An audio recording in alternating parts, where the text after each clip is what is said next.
Fíjense, esta es la imagen que les digo, de una portada de una revista italiana, año 62. ¿Cómo sería el futuro? Y aquí lo tenemos, ¿no? Personas encapsuladas literalmente, ¿no? Literalmente encapsuladas, digamos, están eh, juntos, pero sin posibilidad de contacto, ¿no? Al mismo tiempo distanciados, ¿no? Que es un poco también la sociedad de enjambre como la veíamos ayer con Byung-Chul Han. Pero bueno, quería señalar justamente esta imagen porque pues, además, primero, pues es del año 62, ¿no? Pero creo que se aproximaba muy bien a lo que se venía, ¿no? Además, pues la revista anticipa de esa manera más o menos el futuro de esta época, 2020-2022. Y en El Sol Desnudo, que es como se titula el texto de Isaac Asimov, pues básicamente lo que vemos es algo muy parecido. Voy a tratar de resumir lo que es como la trama de la novela. Es una novela pues futurista en donde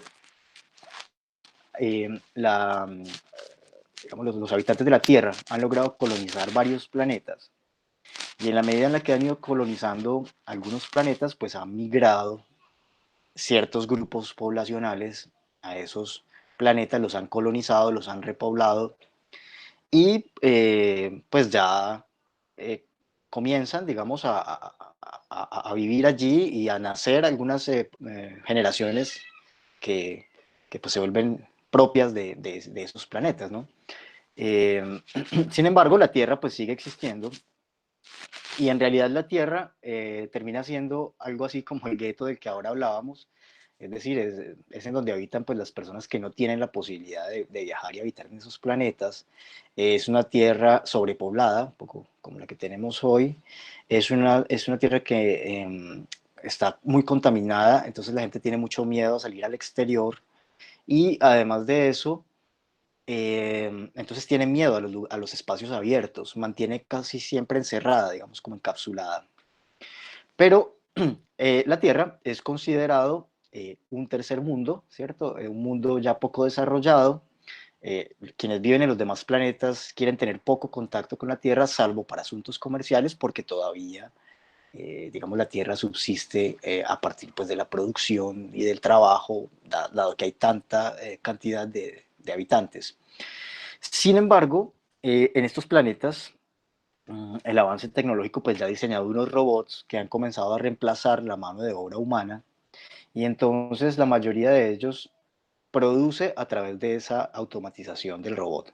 Ya no es necesario que las personas trabajen en casi ninguno de esos planetas y de hecho el índice de crecimiento de los distintos planetas se mide en función de la cantidad de robots que hay. Pues evidentemente a más robots pues mayor posibilidad de producción y asimismo, entonces, pues tendríamos una mayor producción también de riqueza y de calidad de vida. Entonces, bueno, ese es pues como el mundo que pinta Asimov en ese trabajo. Y todo empieza porque hay un policía al que le encargan una misión. Y su misión tiene que ver con ir a uno de los planetas que se llama Solaria, pero hay varias cosas como particulares en su partida. La primera es que es muy raro que permitan que una terrícola vaya a esos planetas, no son muy bien recibidos, mm, lo cual ya pues le parece a él muy extraño que lo hayan llamado a ese planeta. Pero pues todo tiene que ver con que él debe investigar un crimen.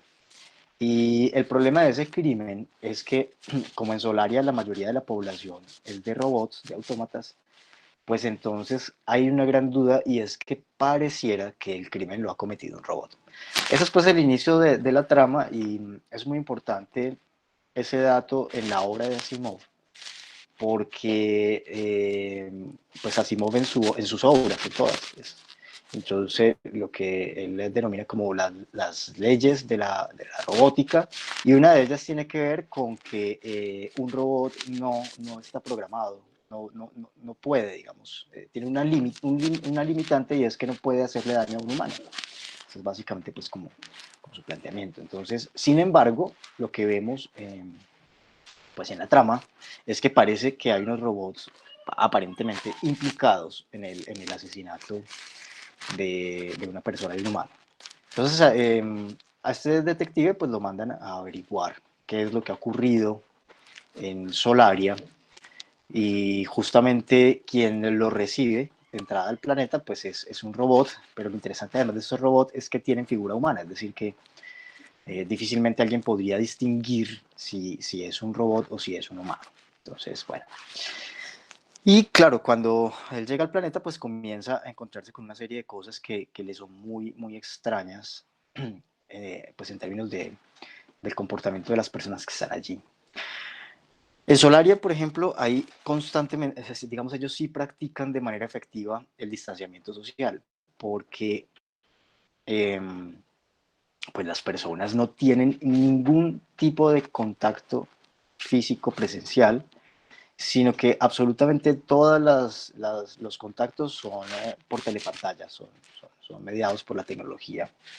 Y es por eso que a las personas de Solaria les produce repugnancia, literalmente repugnancia, la presencia de no solamente de alguien de su propio planeta, sino de cualquier especie, es decir, incluso sobre todo de los humanos.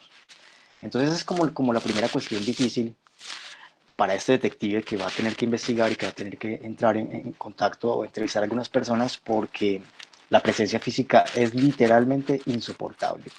Entonces él pues comienza a contar cómo va a tener que someterse pues, a una serie de desinfecciones y demás, porque además se considera que los humanos son potenciales transmisores de gérmenes, digamos, ¿no? De patógenos. Entonces, pues él tendrá que darse un baño antigermicida para garantizar, pues digamos, que está inmune y que no va a transmitir ningún tipo de enfermedad.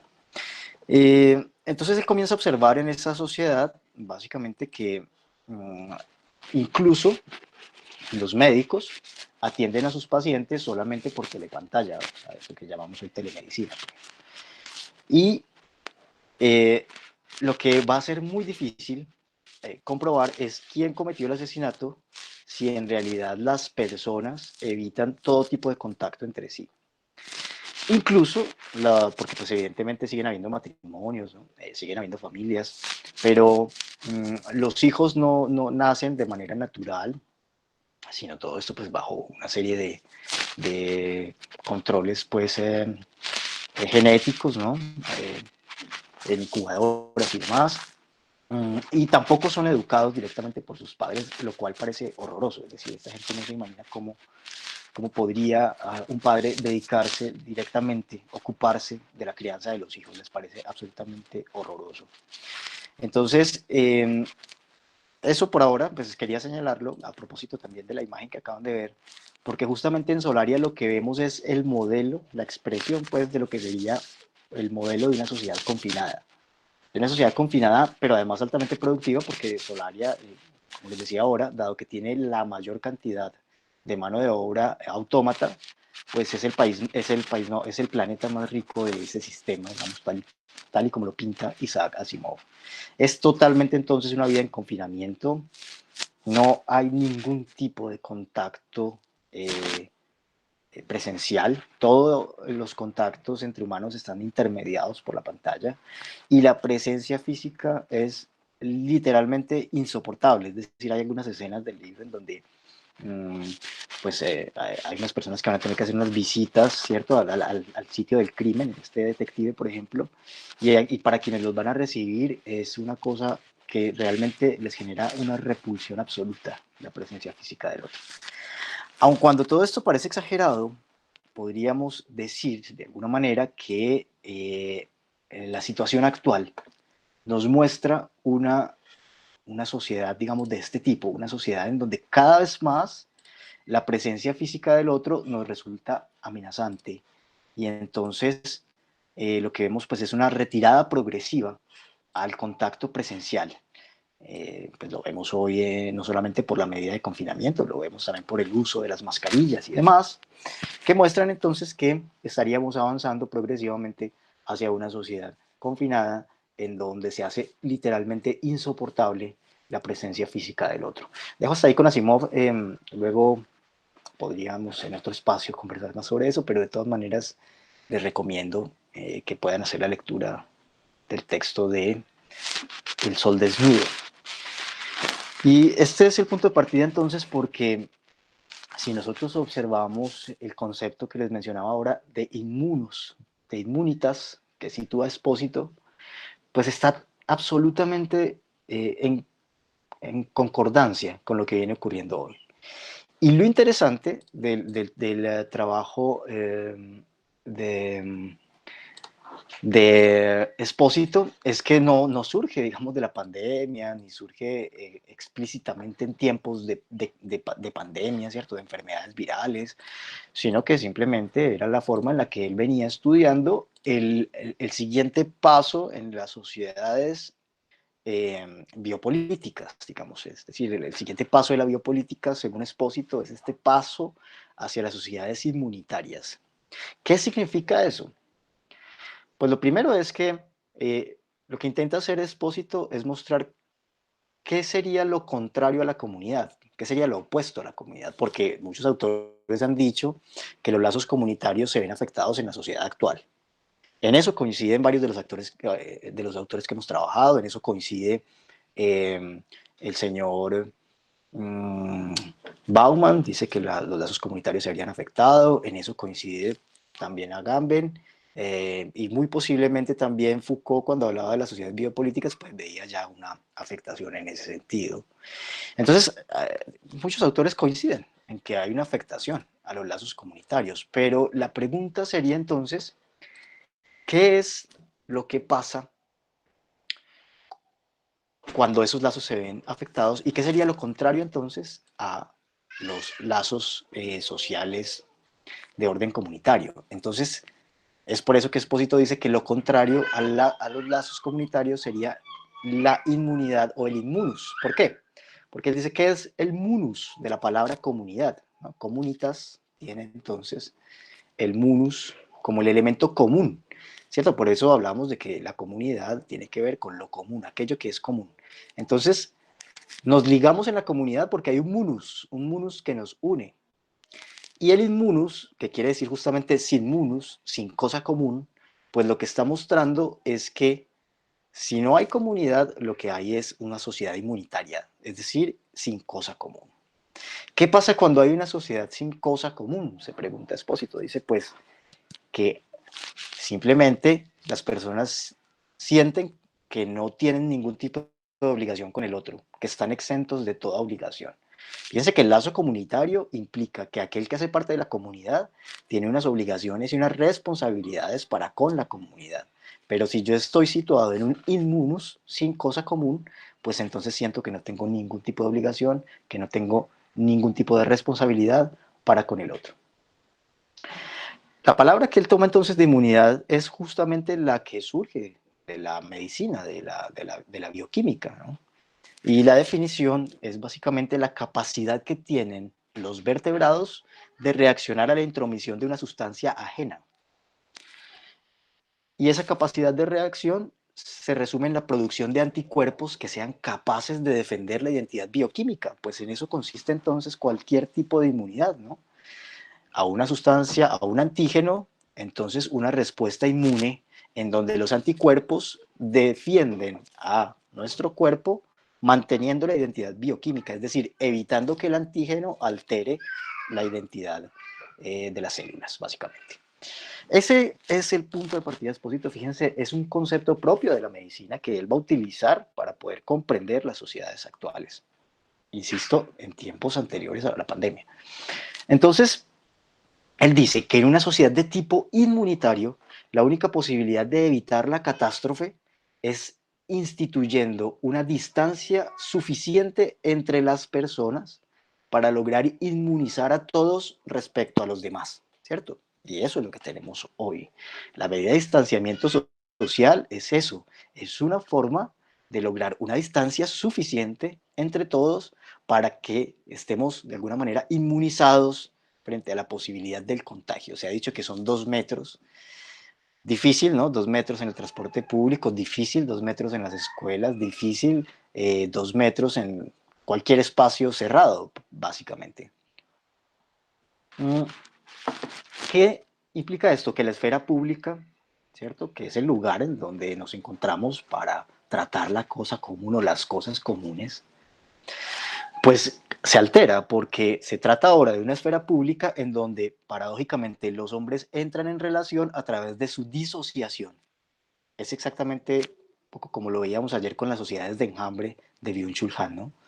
Los hombres entran en relación pero a través de su distanciamiento, a través de su disociación. Entonces lo importante, dice Espósito, es instalar aparatos de control que garanticen que los hombres pueden estar próximos pero sin tocarse, sin ningún tipo de contacto. Eso implica entonces, dice él, ampliar la esfera de insuficiencia, o más bien, digamos, ampliar la inmunidad del sujeto o garantizar la inmunización de los sujetos a través de máscaras, a través de armaduras que lo defiendan del contacto indeseado. Y fíjense que esa es la sociedad actual, literalmente, ¿no? O sea, cómo garantizar la inmunización de cada uno con respecto a los otros a través del distanciamiento social, pero en caso de que no sea posible y tengamos que ir a un lugar público, entonces es necesario mantener una distancia considerable que impida tocarse. Pero además cada uno debe llevar una máscara, ¿no? O una armadura, ¿no? Un traje pues, de bioprotección que lo defienda del contacto indeseado. En una sociedad así, como la que describe Espósito, y esto ya no es ciencia ficción, ¿cierto? Y esto ya no era además un texto escrito a propósito de la pandemia, sino mucho antes de esto, pues lo que él dice es que tenemos una sociedad dominada por el miedo y la inseguridad. Fíjense, punto de coincidencia con lo que ahora mencionaba Bauman. Sociedad dominada por el miedo y la inseguridad. ¿Qué implica eso entonces? Implica que necesariamente los sujetos van a tener que, en la lógica inmunitaria, hacer como propio algo que es impropio, porque esa es la lógica de la inmunidad, ¿no? ¿Cuándo yo logro inmunidad absoluta frente a un patógeno? Pues básicamente cuando logro tener una respuesta inmune que reconozca el patógeno, es decir, cuando soy vacunado, digamos. ¿Y qué es la vacuna? Pues es la introducción del mismo virus, digamos, de manera atenuada. Entonces, por eso es que uno hace impropio lo impropio, ¿no? Es decir, cuando me ponen a mí la vacuna del tétano, de la malaria, de lo que ustedes quieran, pues me están poniendo el virus para que mi cuerpo lo reconozca y simplemente cuando se enfrente a ese patógeno pueda generar una reacción inmune. Entonces, por eso, él va a decir que eso implica necesariamente, esa lógica, ¿no? Más que nada, esa lógica, implica un distanciamiento progresivo de los sujetos sobre sus raíces, sobre el mundo enraizado, digamos, sobre su cultura propia, es decir, sobre la comunidad. Ahora decíamos con Bauman que la comunidad surge de la posibilidad de construir un mundo imaginado. Pues en efecto, cuando hay un distanciamiento de la comunidad, pues aquí lo que hay es un desenraizamiento y por lo tanto el sujeto tiene que hacer propios elementos que no eran de su propia cultura, que no eran de su comunidad.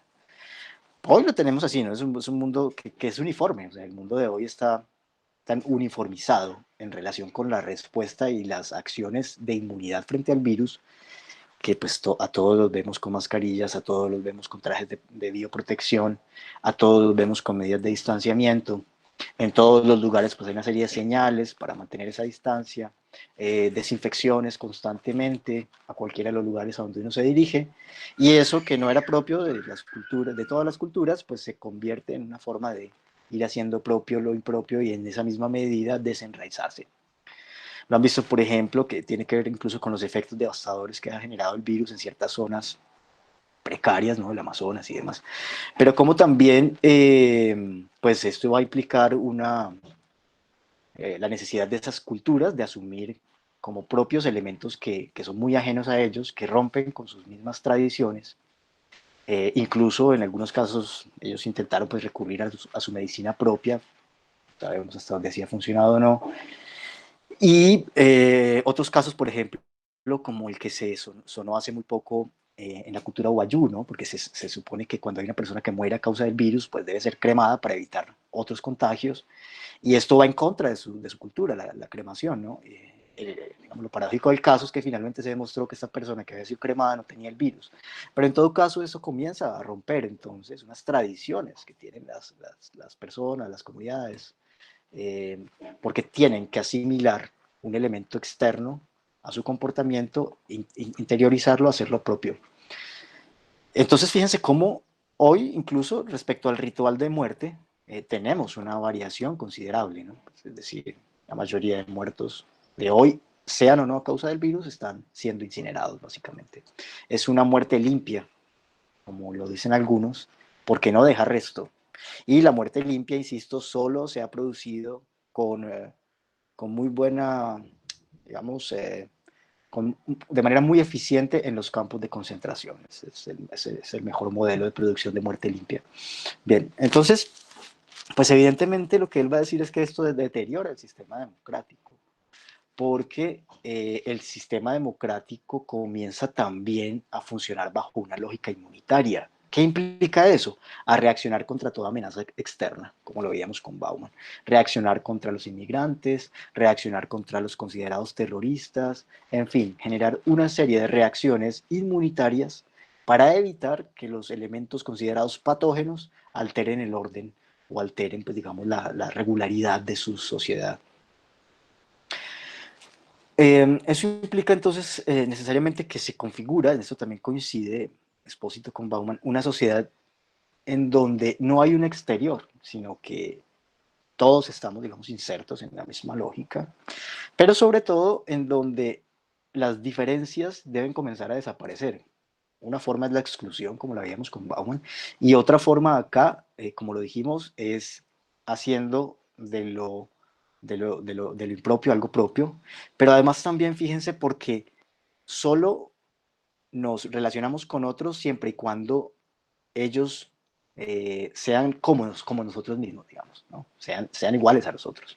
Ese es el comportamiento de las redes sociales, o sea, el que no comparte mi forma de pensar, el que es diferente o con el que yo no comulgo, pues simplemente lo bloqueo y ya está, ¿no? Y solamente estoy en una, entre comillas, comunidad de enjambre con otros que comparten algún rasgo conmigo. Esto entonces va a generar, dice Espósito, un internamiento inmunitario. Y ese internamiento inmunitario necesariamente pasa por el aislamiento, como lo estamos viendo ahora, ¿no? Porque eso implica una retracción del sujeto del lazo comunitario y esa retracción pues marca un movimiento de aislamiento. Entonces, esa inmunidad se convierte en una expresión, en un paradigma que lo que hace es mostrar un comportamiento todo el tiempo de protección frente a todo lo que puede considerarse riesgoso o una enfermedad infecciosa. Entonces, hoy lo vemos con el coronavirus, ¿no? Evidentemente, tomamos medidas de protección para evitar que una enfermedad infecciosa pues, nos contagie. Pero esto seguirá, digamos, se interiorizará tanto en la cultura que finalmente se convertirá en la manera natural de comportamiento del conjunto poblacional. Todo el tiempo actuará bajo la lógica de la inmunidad, evitando el contacto con el otro, dado que se considera un potencial vector de transmisión de cualquier enfermedad, es decir, en este caso es de esta, pero puede ser absolutamente cualquiera. Entonces, es necesario lograr inmunidad y quien logre inmunidad, pues al mismo tiempo se posiciona mejor que otros, ¿no? Lo decíamos ahora con los guetos, por ejemplo, ¿no? Es decir, esta es una carrera en donde, como en el reality, para yo poder salir adelante necesito que otros queden excluidos y será inmune el que esté a salvo de los peligros que afectan al resto. ¿Sí? Es decir, pueda que los demás tengan el virus o no, estén sitiados o no, pero en todo caso, mientras yo logre mi inmunidad, pues de alguna manera puedo salir adelante.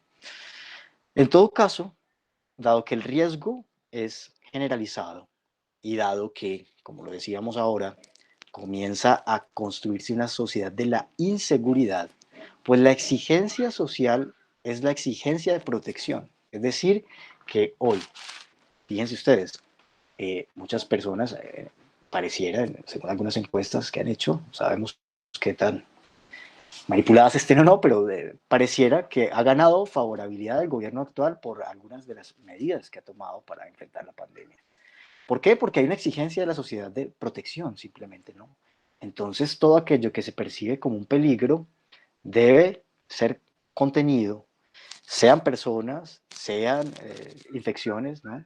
Pero en todo caso, cualquier flujo que amenace la estabilidad y la salud de las personas, pues debe ser puesto bajo control. Entonces eso implica, esa es la lógica, digamos, de la sociedad inmunitaria, que funciona evidentemente con algunos diques, barreras, como lo vimos en la sociedad de guetos, respecto a las amenazas, distanciamiento, evitar el tacto con las personas porque pueden contagiar, y entonces una especie de miedo, pero yo diría casi de comportamiento obsesivo, de miedo a ser tocado. Es decir, en este momento nadie quiere ser tocado por otro, porque pues evidentemente es un riesgo para su estabilidad, ¿no? Es un riesgo de contaminación.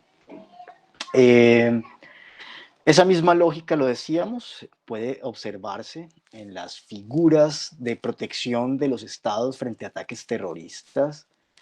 Eso al mismo tiempo debilita el poder soberano de los estados porque, fíjense, ya no se trata de un orden jurídico nacional, ¿cierto?, que instala murallas para evitar la migración, digamos, a los Estados Unidos, sino que se trata más bien de unas medidas generalizadas para evitar la transmisión del virus, para evitar la circulación del virus, para evitar los contagios masivos.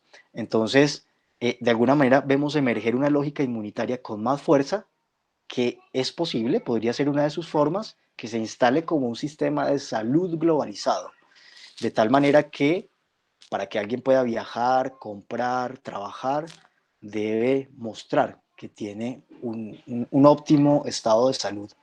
Y en el Big Data es posible ya que esto esté absolutamente sistematizado, ¿cierto? Es decir, cualquier persona en cualquier lugar del mundo, a través de un documento de identidad, cualquiera que este sea, puede ser identificado por completo en términos de su historia médica, de los riesgos que representa, de las posibles riesgos de morbilidad, en fin, de la droga que haya consumido, absolutamente todo. Y entonces eso necesariamente desemboca en una sociedad de tipo eugenésico, porque evidentemente quienes tengan algún tipo de infección, enfermedad, riesgo de morbilidad, digamos, algunas predeterminaciones congénitas, adquirir enfermedades, ¿cierto? Pues no van a poder trabajar, ¿no? Pues no van a poder ser productivos, pues van a terminar aislados. Ustedes pueden ver esto con toda claridad en una película que se llama Agatha, que trata del tema de una sociedad en donde la eugenesia logra modificar los dos genes para producir humanos eh, que tienen pues una óptima condición de salud, que tienen poco riesgo de morbilidad y que por lo tanto son altamente productivos. Pero eso implica que no todas las personas pueden acceder al servicio de modificación genética y seguirán naciendo algunos de forma natural, pero entonces eso comienza a configurar dos especies, ¿no? Una que tiene un mayor desempeño en términos genéticos, un mayor tiempo de vida, un mayor tiempo de productividad y otros que comienzan a quedar excluidos de esa lógica. En todo caso, las relaciones sociales en la lógica inmunitaria van a implicar constantemente una exigencia de inmunización preventiva, constantemente. Entre más se incluyan elementos externos, más se va a reproducir la lógica inmunitaria, el distanciamiento, la protección. Lo importante entonces es impedir la circulación, el riesgo de la contaminación. Dice entonces Espósito que eso termina aprisionando a los sujetos, eso termina instalando una especie de jaula o armadura en la que se pierde la existencia colectiva definitivamente, ¿no? Es un poco la imagen que empezaba, ¿no? Es decir, está todos allí en la avenida, pero en una cápsula literalmente. Y dice él que la inmunización es finalmente la dosis de sacrificio que debe pagar el viviente por habitar en las sociedades actuales. Es un poco a la manera en la que Agamben también entiende la diferencia entre bios y zoe que hemos mencionado, ¿no? Es decir, aquí ese sacrificio del humano es el sacrificio de la bios para poder mantener la zoe, la pura vida, la pura existencia, eh, a partir de la lógica inmunitaria del distanciamiento fundamentalmente. Y entonces él dice que esto es absolutamente contraproducente porque esto genera una crisis a nivel global. Esto genera, dice él, una guerra inmunológica que va a implicar necesariamente, de un lado, la unificación del mundo, quizá un poco la manera como les decía el sistema de salud, cierres de fronteras, ¿no?, en algunos casos, pero también, sobre todo, una carrera constante por tener los medicamentos, las vacunas, ¿cierto? Los elementos que permiten hacernos inmunes. Hoy vemos esa carrera, hoy hay una carrera por conseguir la vacuna. Quien tenga la vacuna, pues créanme que va a hacerse archimillonario para siempre, ¿no? No importa si la vacuna la resultan poniendo gratis, pues al final a la farmacéutica habrá que pagarle, ya si los estados se encargan de no cobrársela a los usuarios será otro asunto, pero digamos aquí hay toda una carrera, digamos, que está destinada a la bioprotección, que está destinada al encuentro de vacunas, de enfermedades, a la localización de enfermedades congénitas. Entonces toda esta lógica inmunitaria se impone ya como la guerra actual. La guerra actual es ya una guerra biológica, una guerra inmunitaria. Ese es un poco el mundo que tenemos que va a generar entonces unos cambios profundos, yo diría que no transitorios como quisiéramos, sino más bien profundos como estamos comenzando a verlos. En la escuela, por ejemplo, que es uno de los campos de trabajo de ustedes, evidentemente se van a generar unos cambios sustantivos. Lo vemos ya hoy. Vemos la expresión de esa sociedad inmunitaria en algunas de las imágenes que nos llegan de los niños que retornan a la escuela, y me voy a permitir mostrar algunas de esas imágenes que seguramente ustedes han visto porque también están circulando por distintas redes sociales, pero simplemente para ilustrar esto que hemos dicho. Fíjense por acá cómo están regresando los niños a la escuela, ¿cierto? Literalmente encapsulados. Esto es solo transitorio, mientras todavía hay escuelas, luego habrán solo computadores, pero por ahora hay unas medidas de inmunidad, de distanciamiento, de protección, ¿no? Por acá, cuadrados, distanciamiento entre los niños. Ven por acá, esta niña literalmente encapsulada, y vemos, en fin, una cantidad de imágenes que nos muestran los efectos que ya de inmediato está teniendo esto en la vida social de las personas. Piensen un poco en lo que ocurre entonces con los espacios de juego, de encuentro de los niños y la intervención a la que serán necesariamente sometidos por efecto de esta lógica, pero además el miedo al contagio, al contacto con el otro, ¿no? Evidentemente esto marcará de forma definitiva una forma de relacionamiento social. Ya comenzamos a verlo en poco tiempo aquí también. Cuando se abran nuestras escuelas, pues seguramente veremos cómo funciona. Bien, esta es entonces la exposición final que les había prometido. Quisiera más bien ya, para finalizar este recorrido que a mí al menos se me pasó muy rápido, pero bueno, me gustaría escucharles, recoger ya sus comentarios finales, incluso también su percepción, pues, de lo que fue este recorrido desde el fin de semana anterior.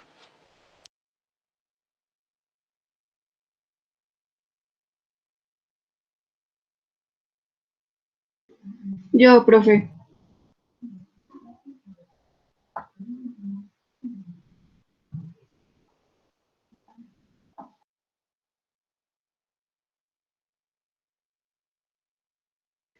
Bueno, pues según lo que su merced decía, pues la inmunidad se podría traducir en un pretexto de control y distanciamiento.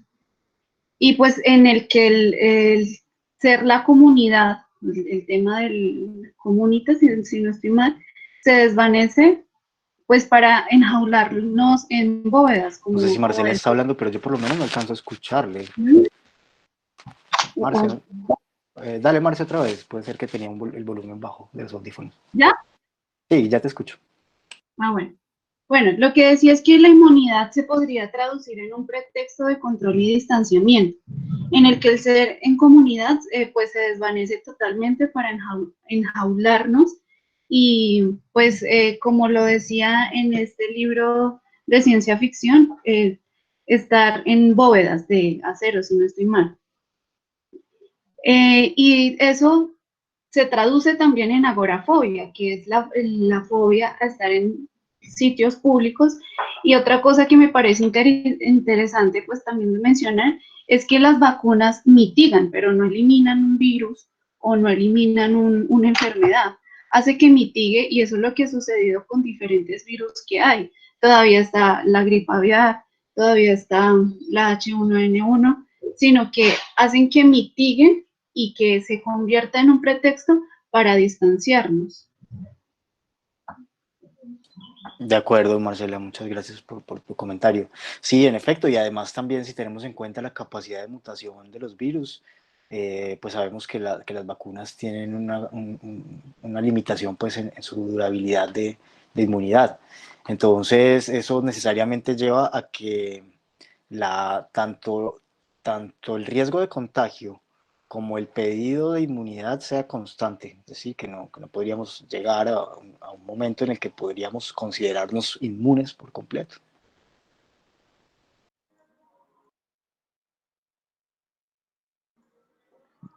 Bueno, a mí también me gustaría comentar algo. Adelante, Marlon, bienvenido. Bueno, gracias, profe. En especial esta última reflexión me ha parecido como bastante interesante en la medida, y es un poco lo que nos ubica con el escenario actual, y es entender esos dos tipos de confinamiento, ¿cierto? Por una parte, ese confinamiento que ha sido pues, impuesto, que está siendo, digamos, edificado por los estados, y por otra parte, ese tipo de confinamiento que está edificado por los mismos sujetos, ¿cierto? Que adquirimos o que se adquiere ante ese miedo frente al contagio y frente al contacto con el otro, y que van a alterar drásticamente y están alterando los lazos sociales, el proceso mismo de comunicación, el proceso mismo de relación con el otro. Y especialmente me parece bastante interesante este último tipo de, digamos, de confinamiento, que es el incitado por el mismo sujeto. No sé si ustedes han visto una película que se llama Los Sustitutos, es una película también de ciencia ficción, un poco creo que del año 2009, en el que, digamos, enmarca un poco que los sujetos, los hombres, las mujeres, frente a esa imposibilidad y frente a esos miedos de comunicación con el otro, empiezan a crear clones, los cuales van a suplir esos deseos, van a suplir esas aventuras, esos riesgos, esos gozos, y es un poco lo que refleja lo que estamos viviendo en este momento y lo que posiblemente podríamos entrar a vivir pues en adelante, ¿cierto? Un poco esa imposibilidad y ese miedo de relación con el otro, de contacto con el otro, que no solo es perpetrada o es incitada por el Estado, sino que es incitada por nosotros mismos. ¿A partir de qué? A partir de lo que escuchamos, a partir de lo que nos llega por los medios de la información y la comunicación, y a partir de lo que, digamos, lo que ubica en el mismo escenario mundial, pues la lógica de la pandemia. Entonces, digamos que esos dos tipos de confinamiento me han de parecer como bastante interesantes, y como usted lo decía, profe, es bastante digamos, se pueden marcar de una manera bastante asertiva en lo que estamos viviendo en el contexto, digamos, educacional, educativo en este momento, y que ya se expresa, digamos, digamos, en el regreso a las escuelas en China, por ejemplo, donde literalmente están divididos por bloques de plástico, de vidrio, ¿cierto? Cada estudiante, en el que la relación un poco muta de ese, digamos, tocar, de ese estar cerca del otro, a ese estar ajeno, lejano, digamos, cada vez más. Entonces, digamos que eso me parece bien, bien interesante. Muchas gracias, Marlon. Sí, así es. Entonces, en efecto, ese doble aislamiento, como lo menciona Marlon, eh, pues lo que necesariamente genera es una dificultad para sostener el vínculo comunitario, que es la afectación mayor, digamos, que yo creo que puede derivarse de todo esto, pero que ya venía también instalándose y que hace difícil la construcción, además de cualquier tipo de proyecto colectivo. Profe, yo tengo una pregunta. Dale, Marce. Profe, bueno, pues como nosotros estábamos hablando, digamos que el pretexto, entre comillas, para distanciar han sido muchos a lo largo de la historia, ¿no? Y por lo general han sido guerras. ¿Esta también se podría traducir en una guerra intelectual? Yo creo que sí, Marce, yo creo que estamos en una época más que de guerra intelectual, pues además sí también, pero de guerra biológica, yo diría que es como la modalidad que se impone ya como forma de guerra, y en el lenguaje y en los discursos de los distintos gobernantes así se ha nombrado, ¿no? La guerra contra el virus. Creo que la mayoría han coincidido en nombrar de esa forma la situación actual. Mm, y cuando todos los gobernantes hablan de una guerra contra el virus, pero además, cuando todos los países están en guerra contra el virus, pues estamos en una guerra mundial, ¿no? Lo que pasa es que la diferencia entre esta y otras guerras es que no es una guerra por ahora entre naciones, pero en términos de la lógica de lo que implica la amenaza de la guerra y las implicaciones para la vida cotidiana de los sujetos, como tú bien lo señalas, tenemos un efecto muy parecido. Entonces, pues así como las guerras permitieron ciertos avances, ciertos desarrollos, pero también la instalación de ciertos poderes, hoy tenemos la instalación de un poder, digamos, que como he dicho siempre no se instala hoy, se venía instalando, pero el escenario es propicio para que termine de ubicarse. Tenemos la instalación de un poder que se va a sostener constantemente bajo la lógica de la guerra, bajo la lógica de la amenaza biológica. Entonces estamos en una en una época de guerra biológica total, podríamos decir.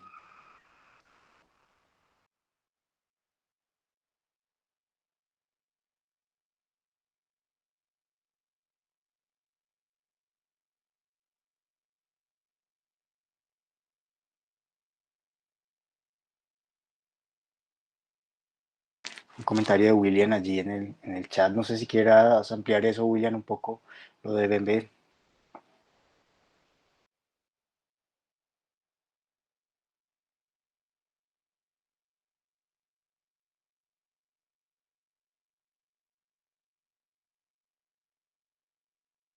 ¿Me escuchan?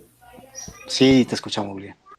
Vale, profe. No, pues esto me recuerda justamente a este filósofo camerunés que plantea que justamente ese miedo también se une a que todos actualmente tenemos esa posibilidad de matar.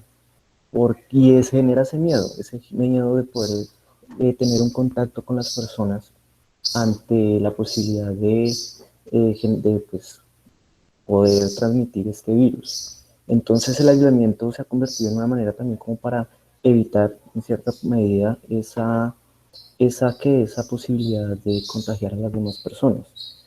También digamos que agregando al concepto que el camerunés ha desarrollado de la necropolítica, que está también muy ligada a lo que su merced planteaba con esa capacidad del neoliberalismo de decidir quién mata y a quién salva. De acuerdo, William, muchas gracias. Sí, en efecto, fíjense que hay esa otra cara que nos recuerda William, que plantea Bembe, que podría ser el otro, el complemento, digamos, del enunciado biopolítico, ¿no? Digamos, el hacer vivir y el dejar morir. Pero fíjense que cuando hablábamos de la soberanía del rey, que tiene que ver con el hacer morir y dejar vivir, pues si bien lo que muestra Foucault es que hay un paso, una inversión del uno al otro, de todas formas él es claro en decir que no, que la biopolítica no elimina el principio de funcionamiento soberano. Es decir, ese que está mencionando William y que Bembe retoma en su trabajo sobre necropolítica. Es decir, que la lógica soberana del hacer morir continúa vigente. Lo que pasa es que tiene formas de manifestarse que serían distintas. ¿Por qué? Porque ya no tenemos un soberano que decida a quién mata, ¿cierto? Pero tenemos la posibilidad de que cada uno de nosotros actúe como soberano. Y cada uno de nosotros, como lo dice William, puede actuar como soberano, es decir, matar a otro, en la medida en la que ve que ese otro pone en riesgo su vida. Y yo creo que la metáfora podría ser incluso las películas de zombies. Eh, o la misma película esta, pues, que pues, es un poco trivial, pero creo que lo muestra esta de, ¿cómo se llama? La purga, ¿no? Es decir, que si bajo el principio de legítima defensa, hoy yo, si hay una persona que contagiada de cualquier cosa, ¿no? Que amenaza, que pone en riesgo mi vida y la de mi familia, se supone que yo, bajo el principio de legítima defensa, puedo matarlo, ¿sí? Y simplemente me está defendiendo. ¿De qué? Pues del contagio. Y en efecto esto puede llevar a esos términos, ¿no? Ustedes vieron cómo, pues como saben, en Estados Unidos es legal tener armas, y vieron cómo mucha gente que está en contra de la medida de confinamiento ha salido a sitiar los distintos áreas pues, administrativas, gubernamentales de los estados para decir que no están de acuerdo y van con armas, están armados allá afuera. No sé en qué momento esta gente enloquece y comienza a disparar a diestra y siniestra. Entonces sí, de acuerdo, creo que esto, sobre todo en términos de que aísla a los sujetos y de que cada uno está buscando su inmunidad, de alguna manera lo que hace es entregarle a cada cual el principio soberano de hacer morir a quien lo amenace de alguna manera, digamos, o a quien lo ponga en riesgo, ¿no? Lo cual es bastante preocupante. Y hay un comentario también de Susan, bueno, no, antes arriba, de Laura. ¿Quieres dialogarlo sobre la resignificación que permitiría la situación? ¿Quieres desarrollarlo un poco más, Laura? Y que creo que también es más fácil si lo comentas. ¿Me escuchan todos? Sí. Sí. Ok, perfecto.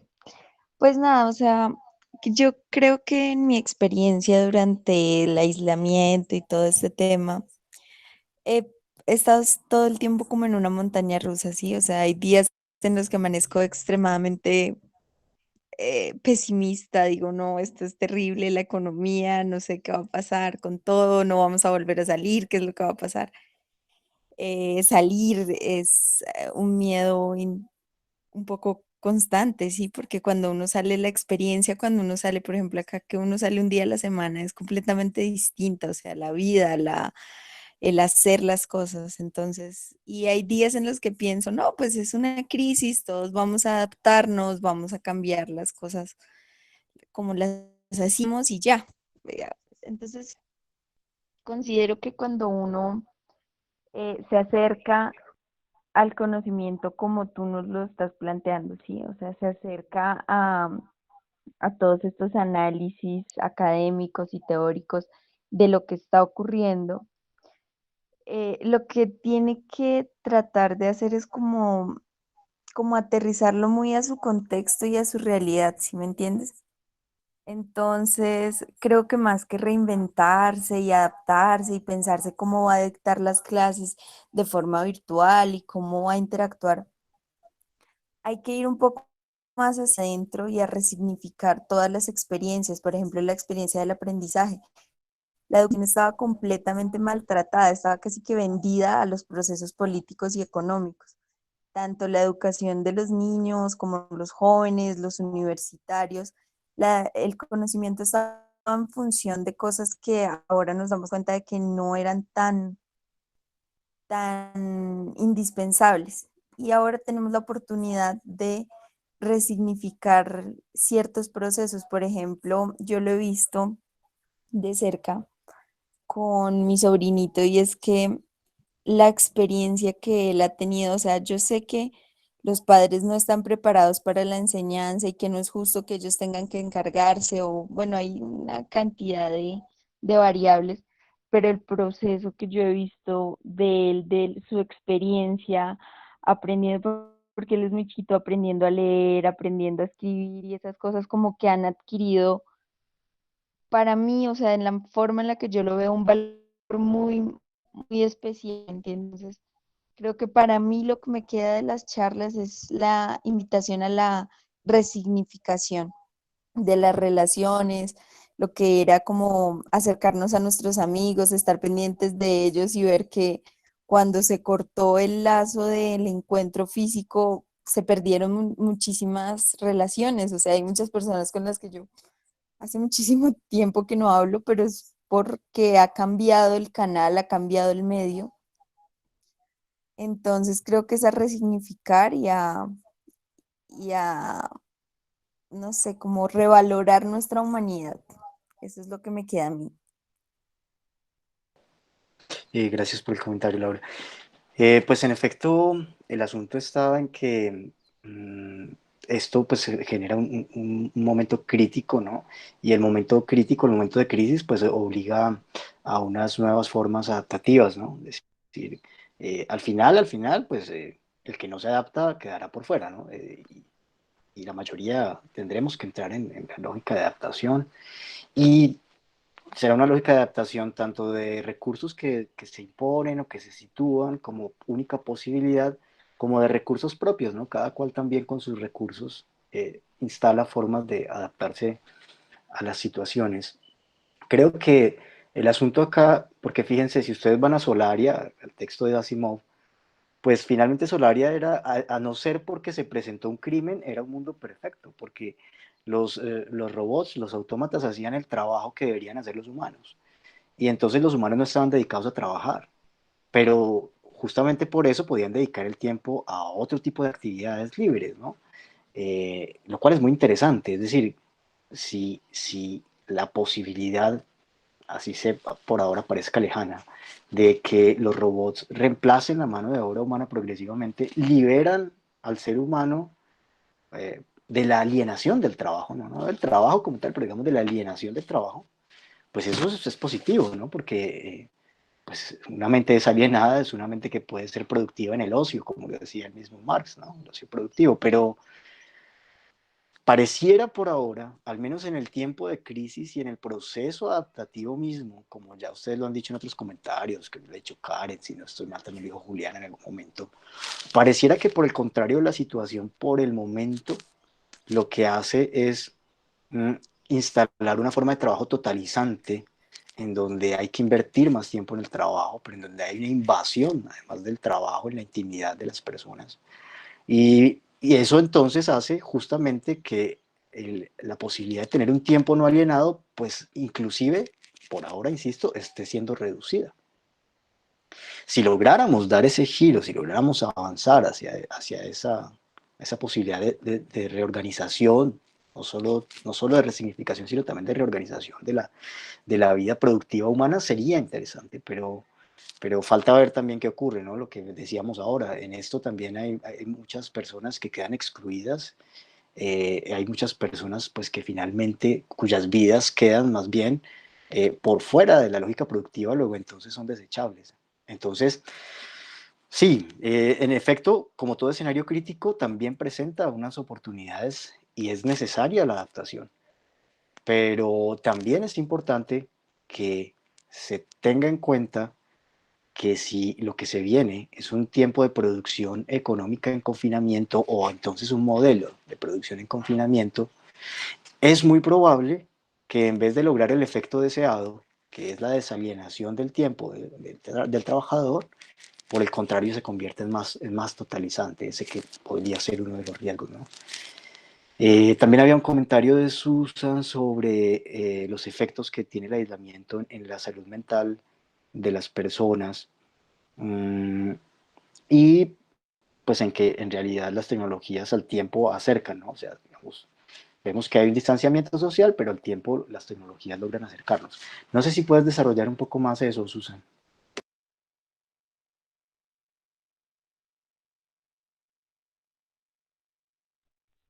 Buenas, buenos días a todos y a todas.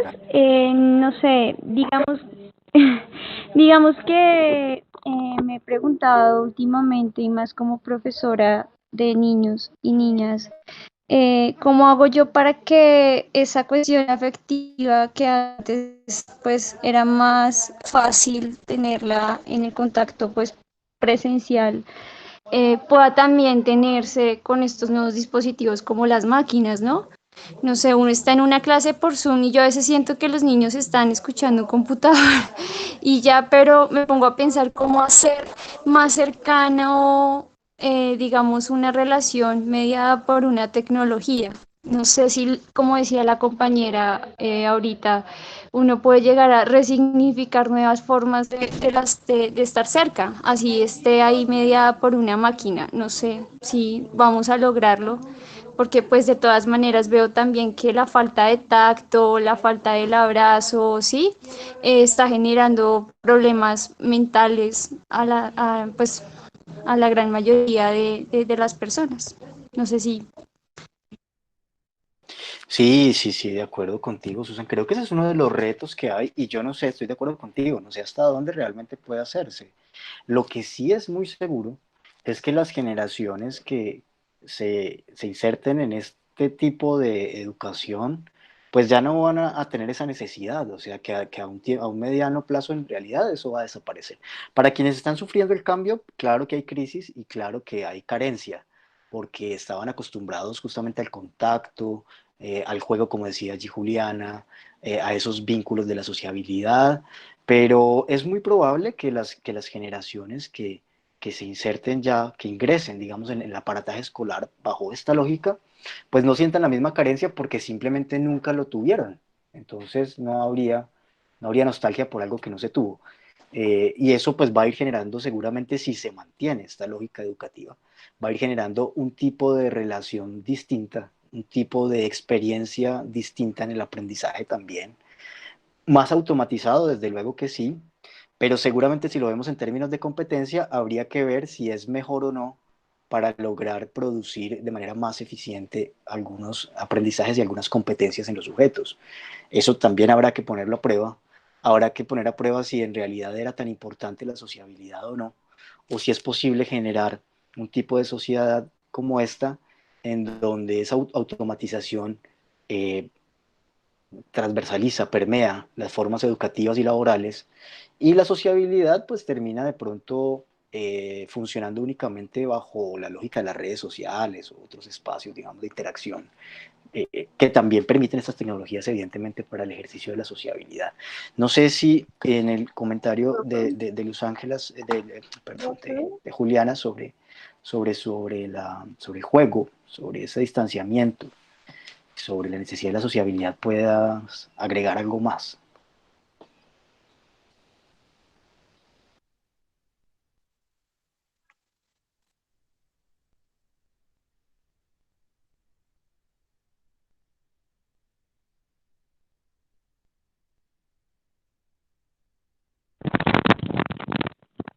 Ay, ya. ¿Me escuchan? ¿Sí me escuchan? Hola, hola, hola. Sí, Sí, señorita. gracias, gracias, muy amable. Nada, profe, pues es que, o sea, a mi parecer, yo creo precisamente la población que más sufre ahorita, pues independientemente del sector laboral y económico, yo pienso en los niños. Precisamente entiendo parte de lo que dice Susan, si no es todo, pues porque igual uno está envuelto en ese trabajo con los niños, ¿no? Y más cuando uno es precisamente profe de, pues de niños pequeños, no de bachillerato, sino pues de en la primaria, mejor dicho.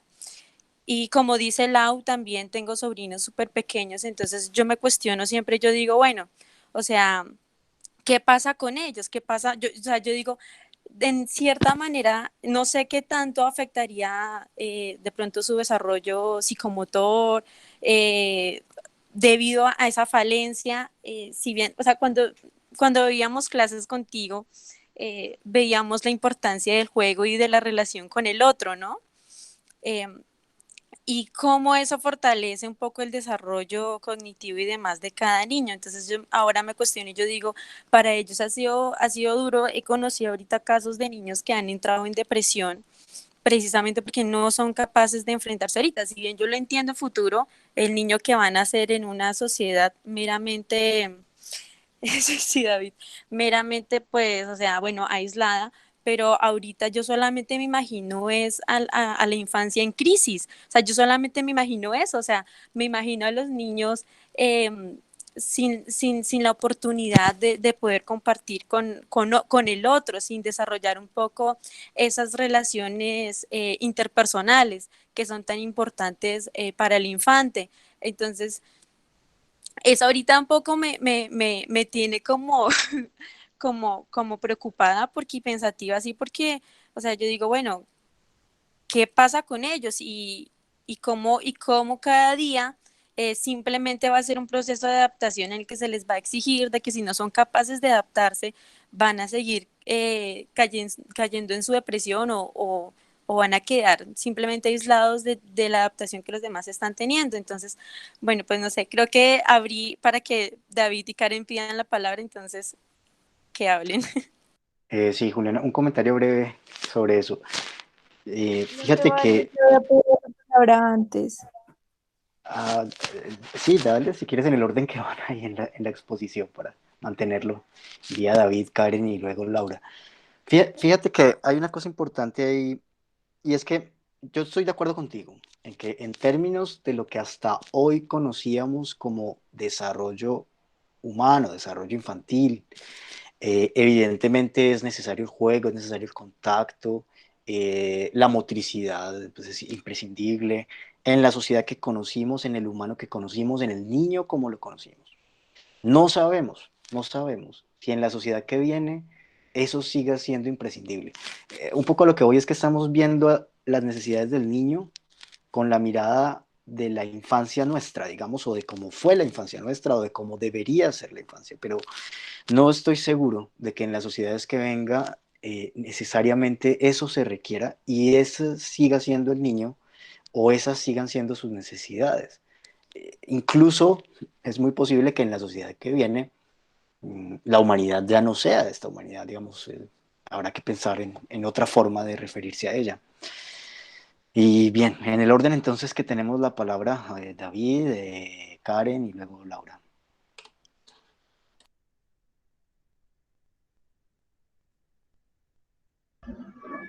Buenos días, ¿me escuchan? Sí, David, adelante. Buenos días para todos. Creo que, pues,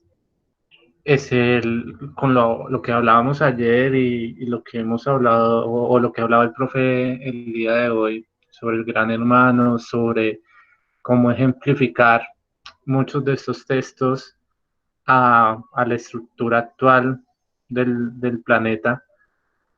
También creo que ese miedo, ese pánico también, digamos, es masificado mucho por los medios, que muchas personas no han logrado, digamos, también entrar en ese proceso de reflexión de las oportunidades que debe haber tras una crisis o las cosas positivas que se pueden encontrar en el camino. Digamos que eh, con esto nos damos cuenta del valor de las ciencias humanas, del valor de la literatura, de las artes, porque de cierta manera son las que han mantenido un poco la calma, la tranquilidad. Yo me imagino sin música, sin pintar, sin dibujar, en nuestras casas, cómo sería el tema de la convivencia, cómo sería el tema también de lo psicológico, de lo emocional, que en ese tipo de cosas el innovar, el replantearnos, el, el mirar otras formas de enseñanza a través de las humanidades fortalecen más lo psicosocial, lo psicoemocional en nuestros hogares. Y es algo, digamos, que se debe fortalecer y que se debe mantener. Si esto no se logra, creo que las cuestiones psicológicas y emocionales, no solo de los niños, sino de los adultos, va a ser un poco más fuerte. Pongamos casos de familias estrato 0, 1, 2, que al no tener, formas de conexión, internet, televisión, como los tienen estrato 3, 4, que tienen internet, que tienen YouTube, que pueden buscar maneras creativas de hacer cosas, de pintar, de buscar tutoriales, de hacer infinidad de cosas para mantener sus cabezas ocupadas, indirectamente que estén al lado de un celular, una pantalla. Eh, También van a estar como aislados a un poco. Y específicamente si lo vemos en la realidad colombiana, estos estratos que digamos muchas veces, en la mayor parte y especialmente en Colombia, son los que viven en las periferias de las ciudades, son los que actualmente están incumpliendo la cuarentena porque necesitan recursos económicos y pues tampoco están acostumbrados a estar en sus casas. Y es lo que, digamos, no genera como un proceso digamos, yo me quedo en casa, hago estas actividades con mis hijos, con mis hermanos, con mis compañeros, sino que necesito trabajar para conseguir recursos. Pero si lo vemos desde lo positivo, la cultura, el arte ha permitido mantenerse, digamos, si lo vemos en estos momentos, el primer mes, mes y medio, de cierta manera, la creatividad y la imaginación de muchos ayudó mucho a que se mantuviera. frente a lo que el profesor mencionaba y a lo que Susan mencionaba y Juliana mencionaba de pensar en los niños, frente a la motricidad, yo creo que sí, creo que también ha sido como ese visionar mucho de las películas apocalípticas del control del robot hacia el humano y el sedentarismo.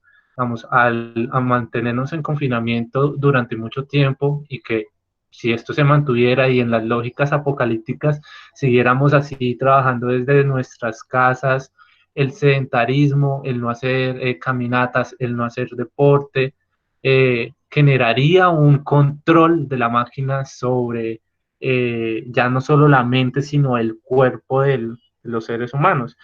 Pero ahí es donde queda el debate, ¿qué tanto control tenemos sobre las máquinas, sobre esos aparatos? ¿Qué tanto control tenemos sobre nuestras actividades cotidianas? ¿Cuánto nos controla el celular y cuánto controlamos nuestro cuerpo para tener la capacidad de tener hábitos de cierta manera saludables en esta cuarentena? Entonces yo creo que así como hay un control, hay un gran hermano, digamos, a veces podemos llegar nosotros también a convertirnos en el gran hermano desde nuestros hogares. Eso es un debate que también, unas reflexiones que me he hecho constantemente. Eso era lo que quería decir en el análisis, nada más. Gracias, David. Continúa, Karen. Sí, profe. Pues referente a lo que decía Juliana y la otra compañera, creo que realmente es como idealizamos la infancia, porque si bien ya vamos, lo había hablado en la modernidad líquida, o si lo podemos ver en la posmodernidad o en la hipermodernidad de Vygotsky, realmente, o sea, el sujeto sigue estando. O sea, si tenemos una socialidad con el otro, más cambió fue el canal, cambió la plataforma, ya no es en el colegio, o sea, también existe el juego, los juegos siguen estando, ya no están como nosotros lo vimos en nuestra infancia, como hemos idealizado que debe ser la infancia, pero realmente considero que en los tiempos del COVID lo que ocasionó fue que nos diéramos, que fuéramos conscientes de una crisis que ya estaba, porque el hecho de que los niños estuvieran con los medios virtuales, de que jugaran, ya estaba antes del COVID, que tuviéramos problemas, que nos sintiéramos no sé cómo decirlo, como en esa crisis de depresión, de toda esta cuestión, ya estaba, solamente que el COVID, o sea, la situación que hizo que fuéramos conscientes de lo que estaba sucediendo. Entonces, considero que realmente este tiempo da a entender que ya existía una crisis, que ya había una fuga pues en la estructura de la sociedad, solamente que ahorita estamos siendo conscientes de eso. Frente a la educación, frente a la infancia, considero que, como tú decías en algún momento, es como nosotros como idealizamos la infancia que tuvimos, y los chicos de ahora no es que, pues sí, algunos entran pues en crisis porque es el cambio, siempre que hay un cambio, pues hay un choque, pero realmente es la adaptación y muchos de ellos ya estaban adaptados, o sea, observaban un contexto hasta acá en FUSAT, porque tengo primitos que estudiaban en colegios full y todo eso, que ellos antes de COVID ya estaban en las redes sociales, se la pasaban en TikTok, se la pasaban haciendo muchas cosas, solamente que ahorita pues ya está más consciente.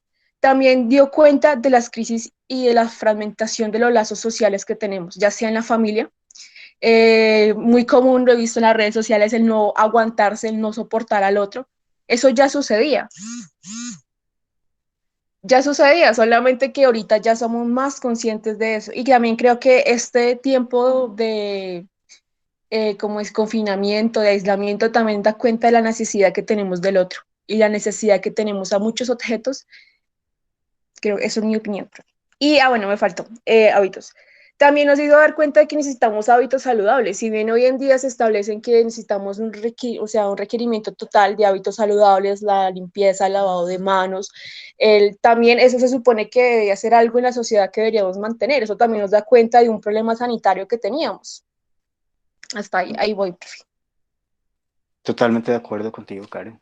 Que continuaba Laura y creo que después Susan.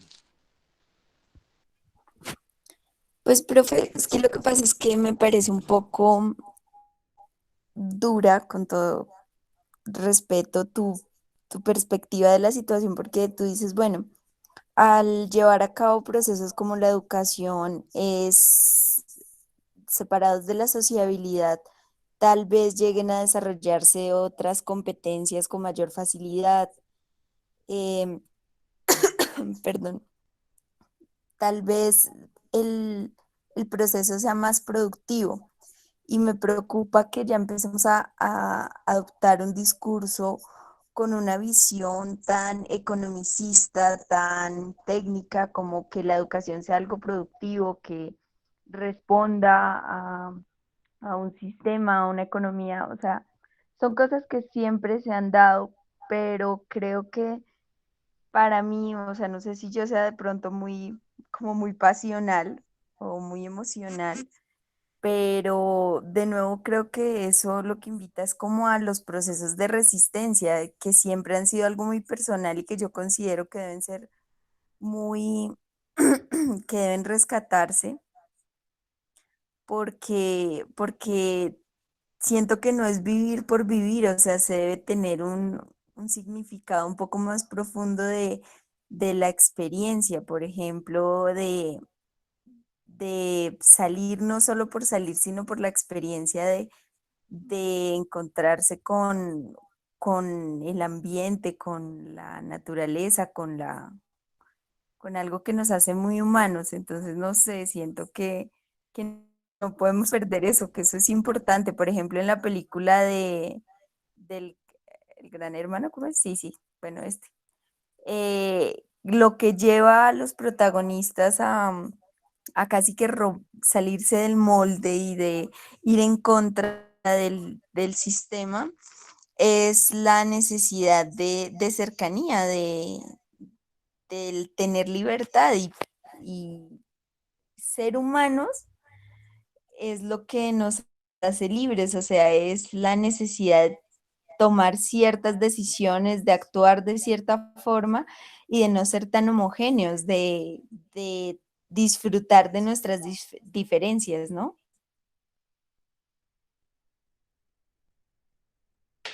Gracias por tu reflexión, Laura. Sigue Susan. Bueno, estoy de acuerdo con respecto a esta dicha idealización, pero siento también que nosotros como sociedad tenemos unos consensos sociales y también una mirada social y pues lamentablemente esta es la mirada social que tenemos todos como consenso de la infancia. Muchos papás matriculan a sus niños en preescolar netamente por la socialización. Hoy en día todos tenemos como ese duelo y los niños lo están haciendo, esa pérdida de contacto.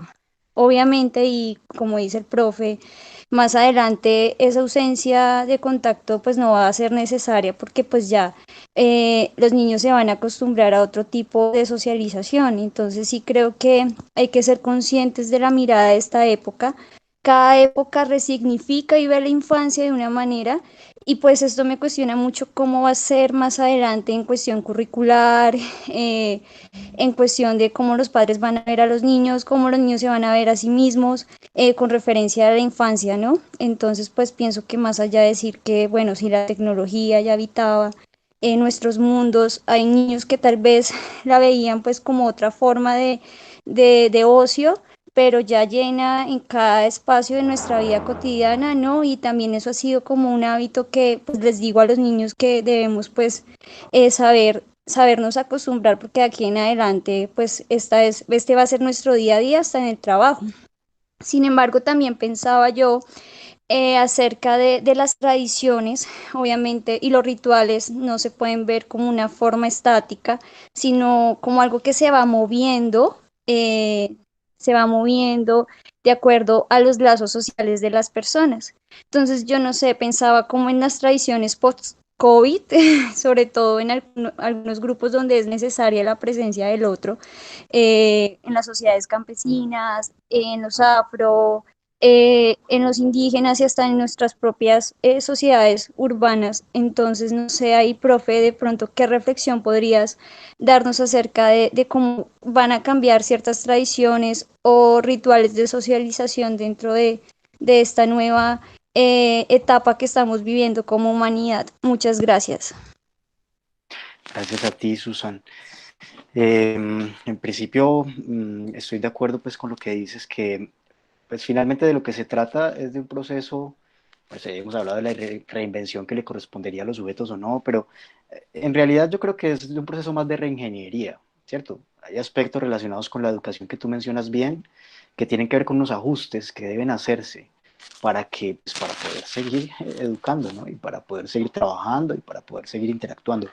Hay un proceso de reingeniería necesario para cualquier institución en este momento, incluso también para cualquier tipo de vínculo, que debe hacerse para que siga funcionando con el objetivo fundamental y misional en este caso, que es la educación, ¿no? Sobre, yo, bueno, ya sobre tu otra pregunta, pues yo creo que hay un riesgo fundamentalmente, ¿no? Y es el riesgo que menciona Espósito del desenraizamiento, que tiene que ver sobre todo con que estos discursos de la inmunidad que implican hacer propio lo impropio, pues llevan a adoptar ciertos hábitos que en ocasiones contradicen o entran en conflicto con algunas culturas como las que tú has mencionado.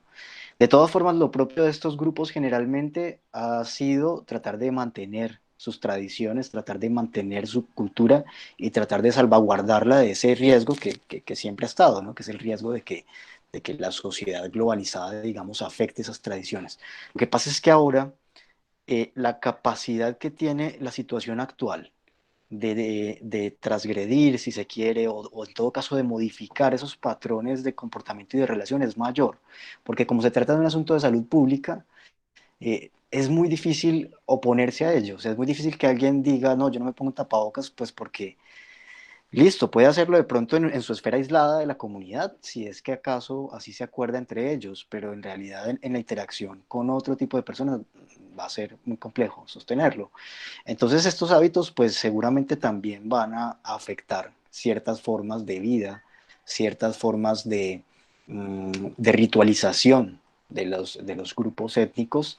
No creo que hasta el fondo pues de que se evapore pues su cultura o de que dejen de ser ellos en términos pues de su tradición por completo, pero sí creo que lo va a afectar en cierta medida y dependiendo también de incluso de la geolocalización de los grupos, pues habrá más o menos afectación, ¿no? Evidentemente, si se trata de un grupo étnico que está en medio de la ciudad, pues ya de entrada y desde hacía rato, sus tradiciones habían sido muy interferidas digamos, por la cultura dominante.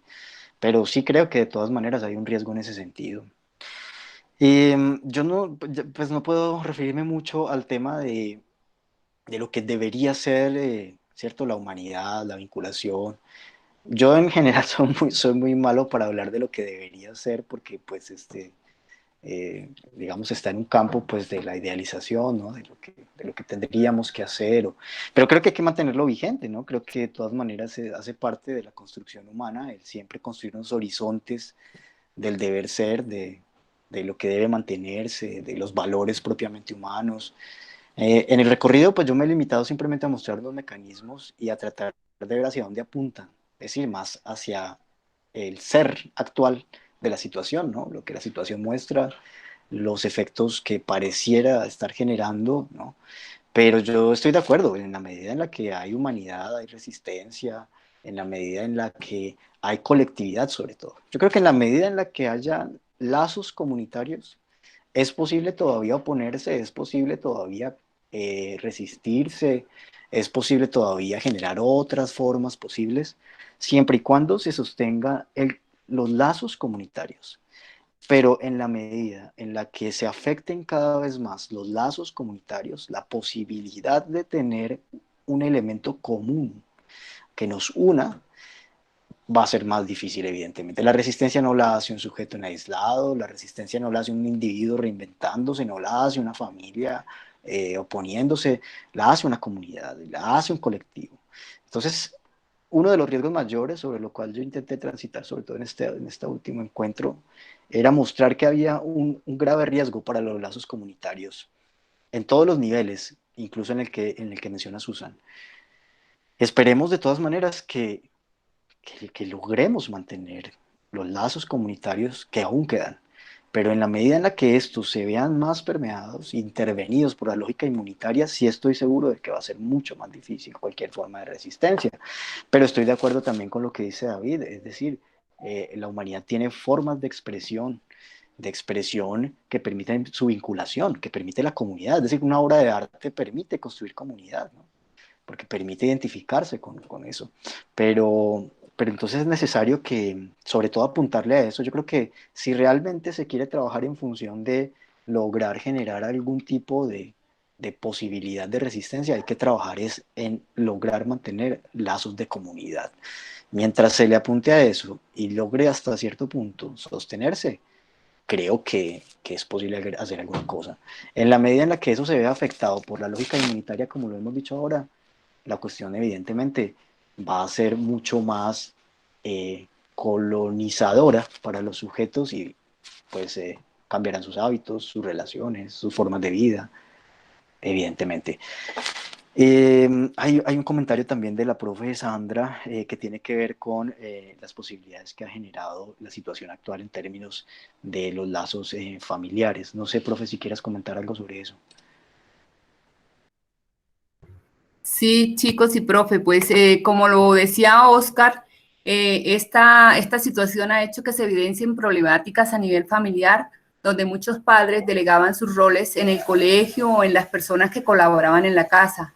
Al estar tanto tiempo de nuevo en el hogar, tuvieron que enfrentarse a dinámicas que habían olvidado, como atender a sus hijos, hacer oficio, hacer un desayuno, a retomar juegos en familia que se habían dejado porque cada uno estaba en su alcoba viendo televisión, o cuántas veces en la mesa todos, cada uno en su celular, sin compartir pues un momento tan especial como es estar en familia en el comedor.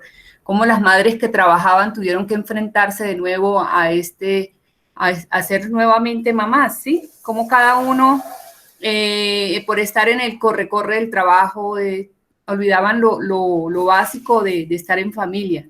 Entonces nosotros como educadores tenemos el reto, como lo dice David, de reinventarnos para encontrar esas dinámicas, para mantener esos lazos, como lo dijo, esos nuevos lazos de interacción, como lo dijo el profe. Entonces, esta situación ha hecho que nos volvamos a mirar dentro de la familia cómo estaba esa unión, esos vínculos. Profe, según lo que decía la profe Sandra, me parece también que esta situación evidenció aún más, aunque ya lo sabíamos que en Colombia el maltrato infantil, la violencia intrafamiliar era muy potente, creo que hoy se aumentó más, se dio cuenta la realidad de más cómo era, cómo está Colombia. Creo que a la vez también, como decía la profe, también dio nuevos y pues dio como el recordar de la familia, ¿sí? Desde como esa estructura familiar que encontrábamos anteriormente. En alguna actividad, pues con los chicos puse un formulario y les dije la última pregunta, cuéntenme cómo están. Y alguno de ellos me decía, profe, estoy muy bien porque he tenido una relación con mis padres que no había tenido nunca antes. Otros me dicen, no, profe, está muy difícil la convivencia entre todos, entonces también fue como que retomar el rol de la familia, ¿no? Creo que eso también da en evidencia lo que está sucediendo ahorita. Así es, de acuerdo, sí. Muchas gracias a las dos por el comentario, a la profe, a Karen. Sí, no, incluso yo lo puedo decir desde la experiencia propia. Mejor dicho, yo vine a conocer a mi hijo que tiene año y 4 o 5 meses aproximadamente, gracias a la pandemia, pues, porque escasamente nos veíamos el fin de semana, evidentemente con la lógica pues, productiva de tránsito al trabajo y demás. Y estoy seguro de que esto ha abierto la posibilidad de encuentro, ¿no? Entre padres e hijos, fundamentalmente, pero también entre otros que pues, habitan en los hogares. Eso genera una posibilidad interesante que también muestra, como ustedes lo señalaban, como decía ahora Karen, que era necesario volver a encontrarse y tener esos puntos de contacto porque había tanto distanciamiento y tanta conflictividad que justamente el distanciamiento pues evitaba que esa conflictividad se hiciera más manifiesta. Entonces por eso es que las dos situaciones se presentan, claro, posibilidad de encuentro, pero en ocasiones también conflictividades. Lo importante quizá ahora sea aprender a lidiar con esas conflictividades al interior de la familia de la manera más sana, para evitar justamente que desborde ya la llamada violencia intrafamiliar. Y ahí también habrá que trabajar, y en términos de la salud mental, como lo decía también Susan, habrá que ver entonces cuáles son esas formas, esos formatos para poder conciliar, ¿cierto? Las relaciones intrafamiliares con el trabajo, pero al tiempo también con el cuidado. Entonces son una serie de cosas que hoy han recaído sobre la familia y que la familia ha sido un soporte para eso. Es decir, que si de no haber sido por esa posibilidad de reencontrarse, de refugiarse o de obtener cierto cuidado de las figuras parentales, pues seguramente hubiera sido mucho más difícil enfrentar la situación. Entonces esto, yo no sé pues cómo vaya a terminar en ese sentido estricto, pero sí creo que va a tener que avanzarse bastante en la forma de entregar mm, diría yo, unas medidas, unas recomendaciones, ¿cierto? Para que también la interacción familiar, el ambiente familiar pueda ser favorable para todo lo que ahora se va a requerir, para que los niños estudien, pero para que los papás trabajen, pero para que al tiempo se encuentren, se alimenten, se cuiden. Y ese es uno de los grandes retos, yo creo que queda de todo esto.